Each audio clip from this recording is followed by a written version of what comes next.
Hola, bienvenidas y bienvenidos a esta exploración de un momento que, bueno, aunque es súper conocido, siempre revela matices nuevos cuando lo miras de cerca. Hola, ¿qué tal? Sí, es una historia que todos creemos conocer, pero los detalles son fascinantes. Totalmente.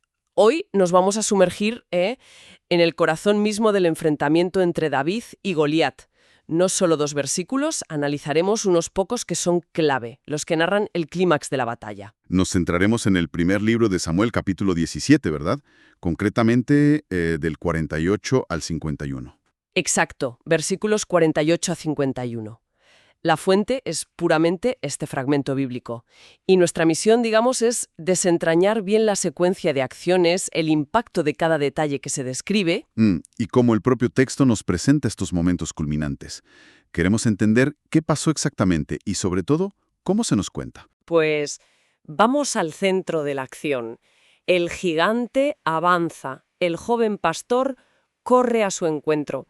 ¿Qué sucede? ¿Qué pasa en esos instantes que son, bueno, decisivos? Pues mira, empecemos justo antes del golpe, en el versículo 48. El texto nos dice: «Y aconteció que cuando el filisteo se levantó y echó a andar para ir al encuentro de David, David se dio prisa y corrió a la línea de batalla contra el filisteo». Vale, ¿qué te sugiere a ti esta imagen inicial? El choque físico que se avecina. Es interesante, ¿verdad? Porque notas el movimiento, que es simultáneo pero totalmente contrastante. Goliat se levantó y echó a andar. Sugiere pesadez, ¿no? Confianza, quizá, como si fuera un trámite para él. Claro, como voy a aplastar a este muchacho y listo. Algo así. Pero David, en cambio, se dio prisa y corrió. Hay una urgencia ahí, una agilidad, una falta de vacilación que choca un poco con la imagen que podríamos tener de alguien intimidado. Es verdad, corre hacia el peligro además, hacia la línea de batalla. Exacto. Ya desde este primer movimiento, el texto está estableciendo una dinámica de opuestos muy clara. Cierto, cierto. No es una espera pasiva, sino un encuentro activo por las dos partes. Pero como dices, con ritmos muy distintos. Y entonces, claro, llegamos al famoso versículo 49. El momento cumbre. Y metiendo David su mano en la bolsa, tomó de allí una piedra, y la tiró con la honda, e hirió al filisteo en la frente. Y la piedra quedó clavada en la frente, y cayó sobre su rostro en tierra. Madre mía, la secuencia es rapidísima aquí. Rapidísima y muy eficiente. A ver, si lo desglosamos, metiendo David su mano en la bolsa. Parece un gesto casi cotidiano, ¿no?, para un pastor, pero aquí es el preludio del momento decisivo. Totalmente. Tomó de allí una piedra, una sola, seleccionada para ese instante, y la tiró con la honda, el arma de su oficio, como decíamos, no la de un soldado. Exacto. Y el texto enfatiza esa naturalidad, esa eficiencia en la acción de David. No hay pausa para deliberar o apuntar de forma, no sé, ostentosa. Es habilidad pura, fruto de la práctica. Sí, se nota. Y luego el impacto. Hirió al filisteo en la frente. La precisión es, notable. No dice simplemente le golpeó, especifica el lugar, la frente. Claro, un punto vulnerable sí, pero que también requiere una puntería extraordinaria, ¿eh?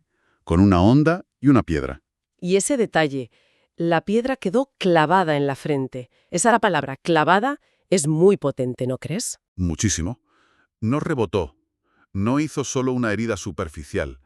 Sugiere una fuerza de penetración que uno no esperaría de una simple piedra lanzada con una honda. ¿Y cómo interpretamos esa fuerza? ¿Es habilidad pura? ¿Es algo más? ¿Qué nos dice el texto? Pues el texto en sí, en este punto concreto, no entra en explicaciones sobrenaturales.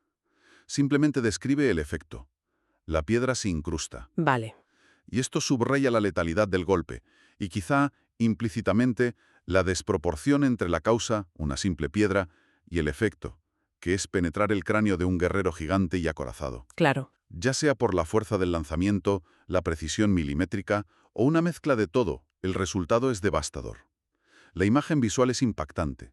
Sirve para magnificar la caída que viene justo después. Que es inmediata, y cayó sobre su rostro en tierra, boca abajo. Fíjate, no es una caída hacia atrás por el impacto, que quizás sería lo esperable, Cierto.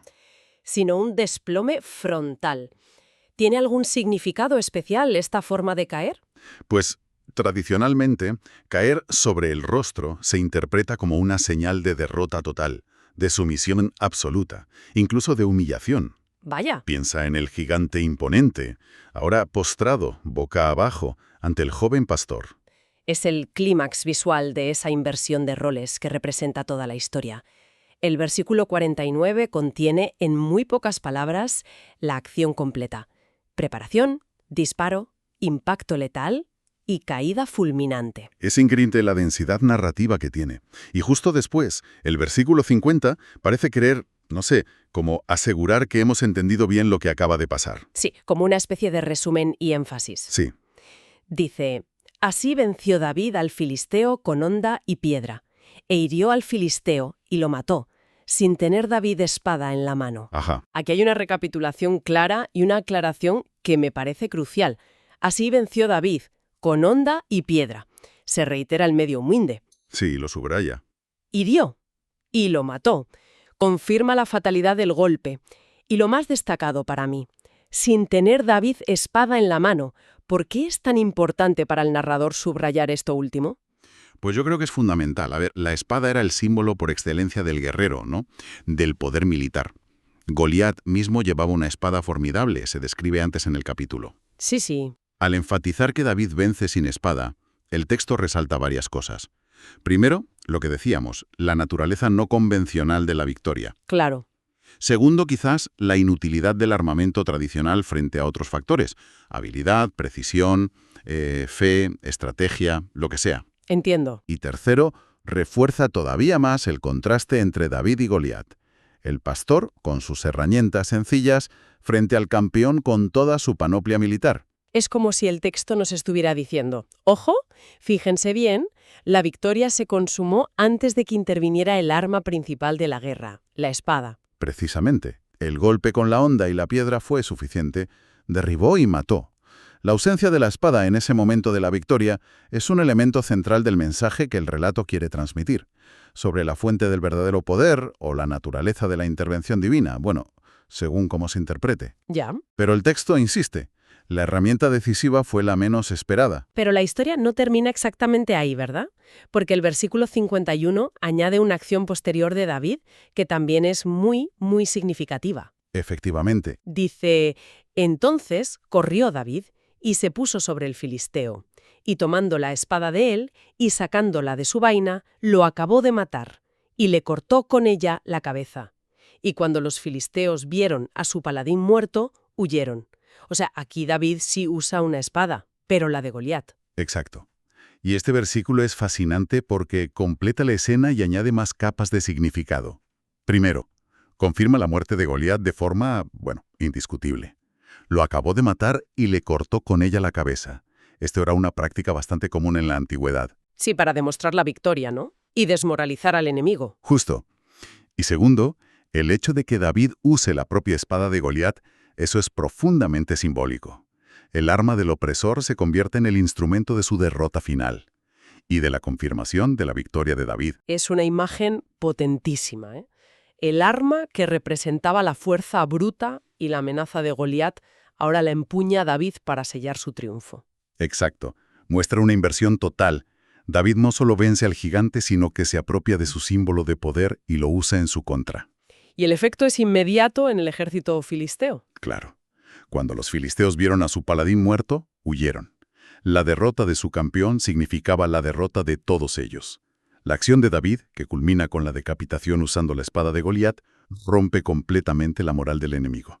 Entonces, a ver, si juntamos estos versículos que hemos analizado, del 48 al 51, tenemos una secuencia muy completa. Muy completa, sí. Primero, el avance contrastante. Goliat pesado, David ágil. Ajá. Segundo, la acción decisiva. El golpe preciso y letal con la honda y la piedra. El golpe clave. Tercero, la caída fulminante y, como decías, humillante de Goliat. Sí, boca abajo. Cuarto, la confirmación de la victoria con medios humildes y, crucialmente, sin espada propia en ese momento. El énfasis del versículo 50. Y quinto, la acción final de David. Usar la espada de Goliat para asegurar la muerte y decapitarlo, lo que provoca la huida del enemigo. Correcto. Al analizar estos versículos juntos, obtenemos una visión mucho más rica del clímax. No es solo el golpe de la piedra, ¿sabes? Es todo el proceso, desde la carrera inicial hasta la decapitación con la espada enemiga.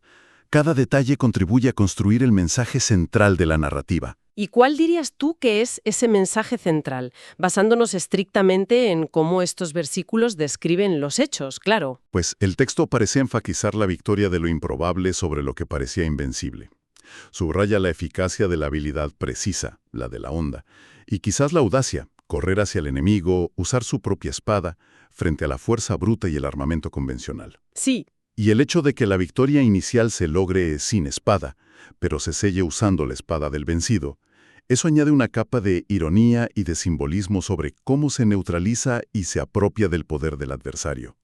Describe un vuelco radical de la situación, donde las expectativas se subvierten completamente por la acción de David. Es interesante cómo la inclusión del versículo 51 matiza un poco esa idea de sin espada. La victoria inicial, el golpe mortal, fue sin espada propia. Pero la consolidación final sí implicó el uso de una espada, aunque fuera la del enemigo. Sí, y eso me parece crucial. Muestra que David no es que rechace las armas convencionales por principio. Utiliza los medios adecuados y disponibles en cada momento. La onda fue el instrumento perfecto para el ataque a distancia para derribar al gigante. Claro. Y la espada de Goliat fue la herramienta para confirmar la muerte y asegurar la victoria de manera visible, aterradora para los filisteos. Hay una adaptabilidad, una inteligencia práctica en las acciones de David tal como las describe el texto. Entonces, recapitulando un poco lo que hemos extraído de este análisis más detallado de 1 Samuel 17, 48, 51, hemos visto la dinámica del encuentro, la precisión letal del golpe de David, la caída tan simbólica de Goliat, sin armas convencionales propias, y la culminación usando la espada del propio gigante. El texto nos presenta una secuencia de eventos cargada de detalles muy significativos, que van mucho más allá de un simple David mató a Goliat. Absolutamente. El cómo se narra la victoria es tan importante como la victoria misma. Los detalles sobre las armas, los movimientos, las acciones específicas, todo construye una imagen muy poderosa sobre la naturaleza de este enfrentamiento y su resultado. Entonces, ¿qué nos llevamos de esta inmersión? Pues quizá una comprensión más profunda de que este momento tan icónico está construido con una precisión narrativa notable. Cada acción, cada detalle, parece escogido para subrayar el contraste, la inversión de roles y la naturaleza inesperada del triunfo. Sí, totalmente de acuerdo. Y quizás como pensamiento final para la reflexión, ¿no? Más allá de cualquier interpretación específica que se pueda hacer, este pasaje nos invita a observar las situaciones no solo por las apariencias iniciales, el tamaño, la fuerza, el armamento, sino por la dinámica completa de la acción y el resultado final. Es una buena reflexión. La narrativa muestra cómo la agilidad puede superar a la pesadez, la precisión a la fuerza bruta, y cómo incluso los símbolos de poder del adversario pueden ser revertidos usados en su contra. Nos deja preguntándonos, ¿cuántas veces subestimamos las herramientas humildes o sobreestimamos las imponentes sin fijarnos bien en cómo se usan realmente y cuál es el desenlace final de la interacción? Una reflexión muy pertinente, sí señor, que surge directamente de la forma en que el texto construye esta escena crucial. Pues muchísimas gracias por acompañarnos en este análisis minucioso de un momento decisivo. Un placer, como siempre. Esperamos que haya aportado una nueva perspectiva a una historia tan conocida. Hasta la próxima. Hasta pronto.